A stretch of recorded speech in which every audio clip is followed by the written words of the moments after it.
Episode के start में हम लोग यहाँ पे रेगुलर्स को देखते हैं जो कि अपना वही वाहियात सा सवाल पूछ रहा होता है। हम लोग एमिलिया को देखते हैं जो कि रेगुलर्स को देख के शॉक होती है। साथ साथ में वो ये भी सोच रही थी कि वो इस टाइम कहाँ पे आ रखी है। वेल एमिलिया को डरा हुआ देख के रेगुलर्स कहता है मुझे माफ करना, मैंने काफी अजीब सा सवाल पूछ के तुमको डरा दिया। वो बताता है कि मैं बाकियों की तरह नहीं हूँ जो कि अपनी गलती नहीं मानता।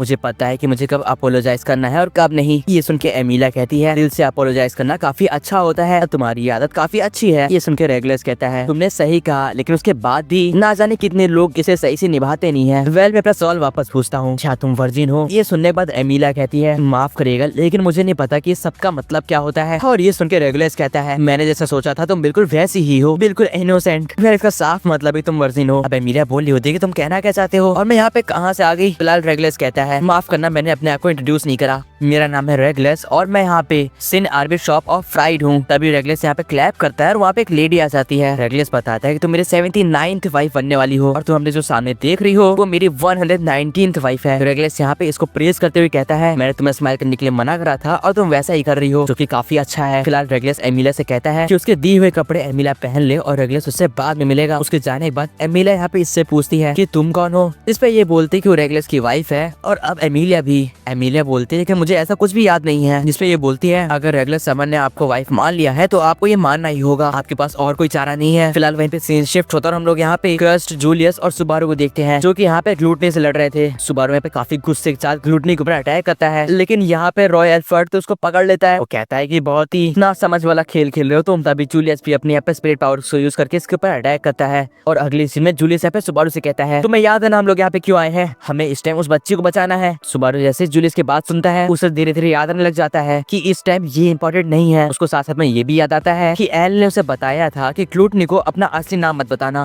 फिलहाल यहाँ पे ग्लूटनी कह रहा होता है एक सेकंड, क्या तुम लोग यहाँ से भागने की सोच रहे हो? सोचो भी मत, मैं तुम्हें ऐसे नहीं जाने दूंगा, तुम लोग अब मेरा खाना बनने वाले हो। सुबारू यहाँ पे रैम की हालत को याद करता है और ये डिसाइड करता है कि इस टाइम उसके पास इसके लिए समय नहीं है। वो रैम से माफी मांगता और कहता है रैम को थोड़ी और देर के लिए वेट करना होगा। फिलहाल तभी सुबारू यहाँ पे ट्रस्ट को लेके वहाँ चला जाता है जहाँ पे वो लड़की फंसी होती है। हम लोग देखते हैं कि ये लोग इस रस्सी का सहारा लेके एक यहाँ पे खिड़की को तोड़ के एक कमरे के अंदर एंटर कर जाते हैं। उस कमरे में इनके ठीक सामने मीटिया रखा होता है और ठीक बगल में वो ड्रैगन जो कीने घूर रहा था, लेकिन ये यहाँ पे सिन आर्बिट शॉप नहीं बल्कि नॉर्मल ड्रैगन होता है। वो लोग साथ साथ में ये भी नोटिस करते हैं कि एक यहाँ पे साइड में एक बच्चे को बांध कर रखा गया है। क्रस्ट यहाँ पे इस ड्रैगन से लड़ने लग जाती है और उतने में ही सुबारू इस बच्चे को वहाँ से रेस्क्यू कर लेता है। हम लोग देखते हैं कि क्रस्ट इस ड्रैगन को काफी बुरी तरीके से मार देती है और इतने पावरफुल मूव्स देख के क्रस्ट के सुबारू भी काफी शॉक था। फिलहाल क्रस्ट कहती है सुबारू से तुम जाओ और बाकी लोग को रेस्क्यू करो, इस लड़की को ले जाओ यहाँ से, इस ड्रैगन को मैं देखती हूँ। वो लड़की बताती कि बाकी लोग उस कमरे के अंदर बंद है और सुबारू कहता है वो समझ गया। सुबारू जब उस कमरे को खोलता है तो उसको अपनी आंखों पे विश्वास नहीं होता क्योंकि उसके सामने जितने भी लोग थे वो यहाँ पे जायंट फ्लाइज में कन्वर्ट हो चुके थे। ये नजारा देख के सुबारू काफी डर जाता है और शॉक भी हो जाता है। तभी पीछे हम लोग देखते हैं कि लड़की हंस रही होती है और उसके ठीक नीचे यहाँ पे क्रस्ट पड़ी होती है। ये कहती है क्या तुम्हें सच में लगा मैं एक यहाँ पे मासूम सी बच्ची हूँ जो कि यहाँ पे हॉस्टेज है? नहीं बेवकूफ, मैं सिन आर्बिट शॉप हूँ, तुम मेरे यहाँ पे जाल में फंस गए।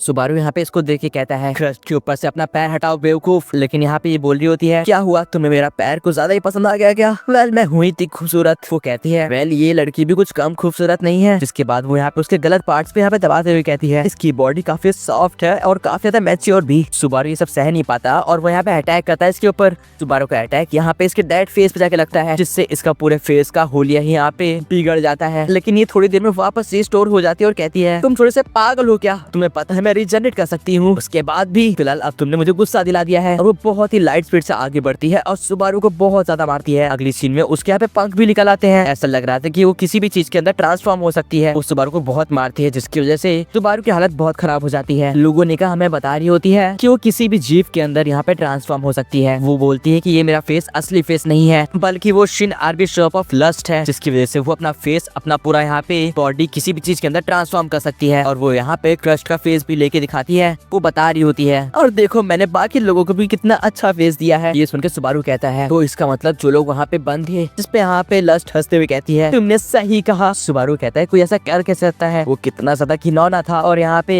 लोगों ने क्या कह रही होती है, क्या कहा, वियर्ड और घिनौना? हाँ मुझे भी पता है वो बहुत ज्यादा वियर्ड है और ये तो खास बात है क्योंकि तुम लोग सिर्फ और सिर्फ मीट के टुकड़े हो। लोगों ने कहा यहाँ पे सुबारू से कहती है हाँ अपना शकल देखो जरा, देख के लगता है तुम्हें उन्हें देख के सच में काफी घिन आ रही है। फिलहाल तभी सुबारू काफी गुस्से के साथ लोगोनिका पर अटैक करता है और जल्द से जल्द जाके यहाँ पे क्रस्ट को संभालता है। लोगोनिका कह रही होती है तुम सब एक जैसे ही होते हो, मीट के टुकड़े के पीछे भागते हो। और उसके बाद वो अपने हाथ को यहाँ पे स्नेक के अंदर कन्वर्ट करके सुबारू के ऊपर अटैक करती है। वो कह रही होती है इतना मासूम बनने की कोशिश मत करो, क्या तुम्हारे दिमाग में इस लड़के को लेकर कभी भी कुछ बुरा ख्याल नहीं आए? वो कह रही होती है क्या तुम्हें नहीं लगता कि अगर ये एक यहाँ पे खिनौनी फ्लाई होती तो तुम इसे कभी नहीं देखते? तुम सब सिर्फ और सिर्फ बकवास करते हो, प्यार जैसी कोई चीज नहीं होती, तुम सिर्फ और सिर्फ लालची हो। इसके अगली सीन में यहाँ पे लोगोनिका एमिलिया का रूप ले लेती है और वो यहाँ पे कुछ शब्द बोलती है जो कि एमिलिया बोला करती थी, जैसे कि सुबारू की वजह से ही वो यहाँ पे है और सुबारू ही उसे मोटिवेशन देता है। लेकिन अगली सीन में लोगोनिका कहती है ये सब कहने वाली बातें हैं, क्या तुम्हें सच में लगता है कि इससे कुछ प्रभाव पड़ता है? तुम सच में एक मीट के टुकड़े हो, ज्यादा कुछ भी नहीं। लोगोनिका हंसते हंसते एमिलिया को ही उसके सामने पे फाड़ देती है और अपने रियल रूप में आ जाती है। वो कहती है आप क्या कहना चाहोगे? अगली सीन में अपने हाथ को यहाँ पे शेर में बदल देती है और सुबारू के जिस पैर में घाव लगा होता है उसको यहाँ पे बाइट करती है, जिसकी वजह से सुबारू को वो पैर उखड़ जाता है और उसके पैर में से बहुत खून आने लग जाता है। लोगोनिका कहती है माफ करना, मैं अपने भावनाओं में बह गई, मैंने शायद से कुछ ज्यादा ही कर दिया। सुबारू के पैर से बहुत ज्यादा खून आ रहा होता है और वो तड़प रहा होता है। तभी लोगोनिका कहती है शायद से तुम दोनों ही जल्द ही मरने वाले हो, तो क्यों ना मैं तुम दोनों को भी काफी अजीब जानवरों के अंदर यहाँ पे बदल दूं। जिसके बाद लोगोनिका अपना यहाँ पे जहरीला लिक्विड यहाँ पे क्रस्ट के ऊपर गिराती है, जिसकी वजह से क्रस्ट के अंदर एक तरह से पॉइजन आ जाता है और वो भी तड़पने लग जाती है। लोगोनिका बताती है कि ये उसका ड्रैगन ब्लड है और ये जिसके अंदर भी जाता है वो अजीब से क्रिएचर के अंदर बदल जाता है। अगली सीन में लोगोनिका यहाँ पे सुबारू के ऊपर भी वो ब्लड गिरा देती है और वो कह रही होती है मैं देखना पसंद करूंगी तुम दोनों किस में बदलते हो। तभी वो जो ड्रैगन होता है वो वापस उठ जाता है और वहीं पे सीन शिफ्ट हो जाता है। हम लोग यहाँ पे विल्हेम और उसको लड़ते हुए देखते हैं। इन दोनों का ही लड़ने का स्टाइल बहुत ही सिमिलर होता है। ऑन दी अदर साइड यहाँ पे ग्राफिल इस फोर आर्म से अटैक कर रहा होता है। लड़ते ही लड़ते विल्हेम को बहुत चीजें नोटिस हो जाती है, जैसे की इसका लड़ने का स्टाइल बिल्कुल सेम है और उसे काफी ज्यादा यहाँ पे शक भी हो रहा था। फिलहाल तभी उस बड़े से यहाँ पे कैसल के अंदर से आग निकलती है और एक बार फिर से सीन शिफ्ट हो जाता है। हम लोग यहाँ पे किरिकाता को देखते हैं और एनेस्थेसिया को देखते हैं। किरिकाता बोलता है कि काउंसिल के पास वो लोग नहीं जा सकते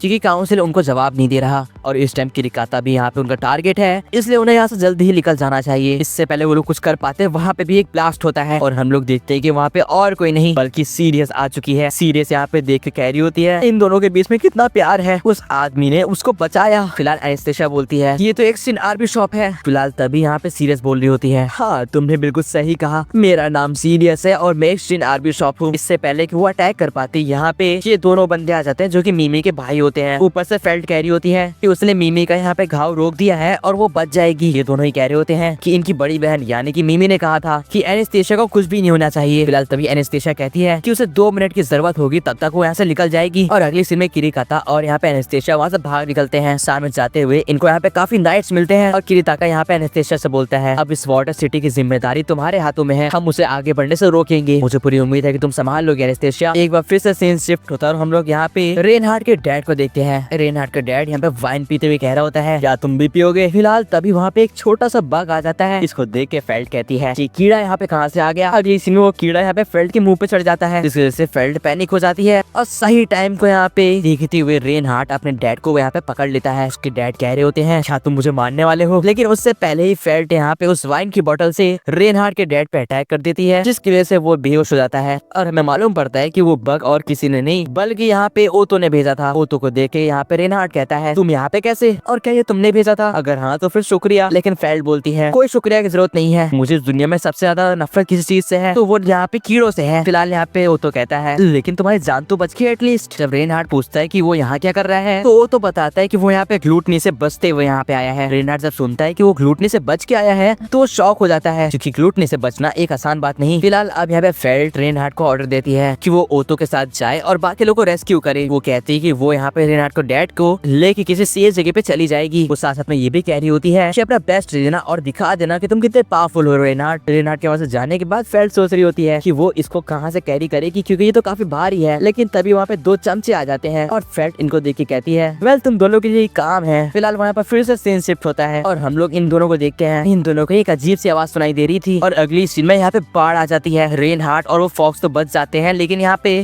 ग्राफिल नहीं बच पाता। बाहर का सारा पानी यहाँ पे इस पूरी सिटी के अंदर बढ़ता ही जा रहा था। ऐसे में से करके ग्राफिल बच जाता है एक लैंप को पकड़ के। तभी वो नोटिस करता है कि जहाँ पे सुबारू और क्रस्ट गए थे वो पूरी जगह ही यहाँ पे ब्लास्ट हो गई है। तभी वहाँ से वो ड्रैगन निकलता है जिसके पैर में यहाँ पे क्रस्ट बंधी होती है और सुबारू लटक रहा होता है। इसको देख के ग्राफिल कहता है बॉस आप कहाँ पे जा रहे हो? तभी सुबारू का हाथ यहाँ पे छूट जाता है और वो नीचे गिर जाता है और ये देख के ग्राफिल यहाँ पे सुबारू के लिए चीख लगाता है। तभी हम लोग देखते हैं कि यहाँ पे इस पूरे प्रेस्टेलिया सिटी की हालत बहुत ही खराब हो गई है और ये सब यहाँ पे एमिलिया एक बहुत ही ऊंची जगह से देख रही है। फिलहाल तभी यहाँ पे लोगोनिका फिर से अनाउंसमेंट करती है। वो बोलती है कि इस बार यहाँ पे विच के सामान को छोड़ के उसे 3 और चीज चाहिए। पहली चीज है वो स्पिरिट जो कि यहाँ पे घूम रही है, दूसरी चीज वो ड्रैगन और तीसरी चीज वो सिल्वर हेयर गर्ल इससे यहाँ पे रेगुलर शादी करने वाला है, वो उसे चाहिए। और गाइस यहीं पे ये एपिसोड भी एंड हो जाता है। आप लोग को ये एपिसोड कैसा लगा कमेंट से बताना एंड सब्सक्राइब कर दो इसका अगला एपिसोड देखने के लिए, ताकि मैं आपसे मिलता हूँ किसी और वीडियो में। Till then good bye.